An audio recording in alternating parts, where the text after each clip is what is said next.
Hey everyone, Chris here again with another comic book review. Like I was telling you guys last week, big episode this is going to be. We got a few old books, lots of new books, a couple of special books, and a lot of announcements and news. So I'm just going to jump right into it, get things started. First few comics are going to be old ones. First one is Uncanny X-Men 515. I know you guys saw my first one of my first reviews, 516. That was my first Uncanny X-Men comic that I ever bought. That was not, however, the beginning of Nation X. Nation X begins at number 515. So if you want to jump on to Nation X, you have to go back to number 515. I think it was a great beginning to the series. I think it was the ending led into, of course, the Magneto comic book that was all over the place that they posted all over in the Marvel Comics. Great jump on point. Like I've been saying, Nation X is going pretty well for Uncanny X-Men. I just wanted to get that out of the way for you guys. That's just a little thing. Okay, Blackest Night, The Flash, number 1. The only title I'm getting out of the new 3, the other 2 being Wonder Woman and Justice Society of America. I was told to get this title because it was pretty good, and I heard Wonder Woman was good too, but that's a different story. Flash I'll grab. It was pretty good. I have to admit it was great. They brought Zoom. Zoom comes back. He's one of the Black Lanterns. Solivar, who's in the Ape City, also is brought back. Flash is trying to keep his emotions in check. Of course, that doesn't work. Towards the end of the comic, the next comic can have Rogue Wars, Living and Dead. The living are going to fight the dead, and that's basically it. Really not much to. I guess it's a good beginning. It's nice. I enjoyed the comic. I'll be picking up the other 2 to see what happens. Pretty good. Of all the 3, you should get Flash. Okay, and I think that's all for old business for now. Yes, now we're going into comic books that were released, not this week, but last week, but new comics. Dark Wolverine 81, my first Wolverine. Originally, this title was called Wolverine. When Dark Reign started, they basically just took and put Dark on top, and it's no longer Logan. It's Dark and his son. Yeah. This is a great jump-on issue. For those of you who are interested, Pete's Basement, they also reviewed this book and said it was great. I agree. This is great. Basically, you don't know what Dark Wolverine is. You know, he's giving you a sense that he could be good. He's not really that bad. This issue changes that. This issue shows exactly how fucked up he is. I think after Dark Reign's over, Wolverine will be getting his title back, and I think Dark Wolverine's going to get his own title. I think Darkin earned himself a spin-off. I don't know if Marvel's going to do it. That's yet to be seen, but it's a pretty good story.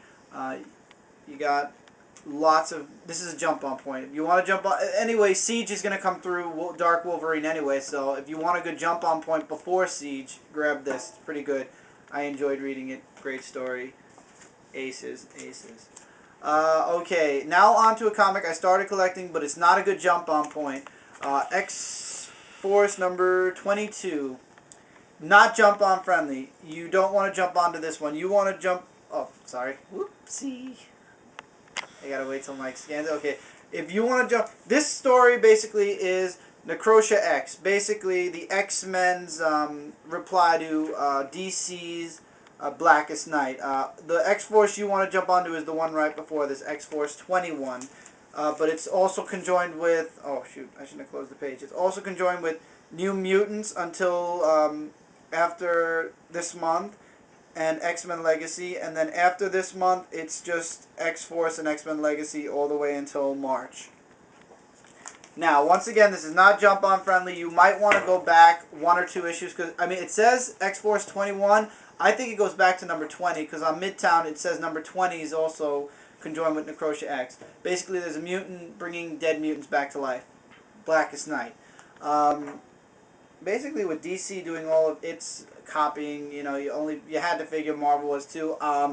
Pretty confused as fuck right now with this, because it's in the middle. I love the artwork. I'm enjoying the story. I might get a few backup issues to catch me up on this story. I wouldn't recommend getting this one. Like I said, go back to 20. X-Force is a good title, though. I really enjoyed it. You got Cyclops, who's guest starring in it, too. It's a great title. You guys should pick it up. You should go back and get old ones if you can. It's a really nice title, and that's all I really can say about it. When the new story starts, I'll be able to give you guys more insight. Speaking of Blackest Night, Blackest Night Outsiders 25. Did I call it, or did I call it? I called it. I said it. Tara, of course, was just playing her brother and everybody else for fools, and she turned on them a few pages into this issue, and it was a huge thing going on. It was a knockout, blowout, and with the other people, they were fighting too. Shit. I hate when I forget names, because then I gotta go in the comic. But basically, Tara betrayed them, like I figured they would, and she would, not they would. She makes other people, and yeah. It was a good comic. I would say pick it up. There is a teaser, though. Oh, good. I'm glad I opened it. This is the teaser that showed up inside of Outsiders. A New Era Begins. It's in a few comics. And for those of you who know me, you know that I am a Superman fan. So if the right Superman character is being drafted to the Outsiders, don't think this will be the last Outsiders book you will be seeing on my reviews. For now, though, it is. It was a good comic. In the end, Tara gets turned to stone. The end of Tara Forever. And the end of Blackest Night's run in Outsiders. Great comic. It's worth it. I mean, I know the last title, 24, came with a ring, and that's why most people bought it. I would get the closeout. It was really good. I mean, you knew what was going to happen, but still, it was a good story. I enjoyed it, and I liked it. I give it a pick it up. Why not? You might as well. Okay, this will give 2 seconds. Spider-Man Clone Saga #4. Once again, I've said this tons of times. If you read the original and you have the original, stick with the original. This is basically one more. This is basically one more day's retelling, and yeah. So that's it. I'm picking it up once again just because I would like to see the story. Like I said, you don't have to pick it up. It's not a have to. There's only 2 more parts left. It's okay. It's nice. And that's really all I have to say about it because it's nice. Another shitty one. Superman Batman 67. Honestly couldn't read it. I struggled through most of it and then I just said screw it. In the end, Man-Bat stays a bat. Bizarro goes away and Solomon Grundy goes away. Oh no, Bizarro throws Solomon Grundy into the sun. The end. That's how the whole thing is solved. Thank God it's over. I'm looking forward to hopefully a better story in Superman Batman next issue. And that's all I have to say about this too. See, a lot of comics, but very little to say about some. This one. Oh man. This is going to put a few of you from my last review going, oh shit, but okay. Green Lantern Corps 43. Guy Gardner's turn to the Red Lanterns. Everybody thought it was somebody else that was going to die. I called it. I knew it was going to be Kyle. But before, let's... Okay, so we all knew Guy was going to get pissed off enough. And I was right again. Vice's ring is the ring that found him and turned him into a Red Lantern. He goes up and kills people. He's killing the Black Lanterns. And then Crib! I feel horrible. I mean, they made a figure for Crib. And somebody does die. It's not Kyle, though. Crib dies. Basically, she bumps into Red Lantern Guy Gardner. Don't fuck with Red Lantern Guy Gardner. He rips her arm off and shoves it down her throat because Guy Gardner is killing all the Black Lantern babies, which were the babies she stole, and she gets pissed off and wants him to stop. And Crib is dead. Now, Kyle gets brought back to life by the Star Sapphire, who shows up, and she basically bonds his heart with his girlfriend's heart, and Kyle's alive!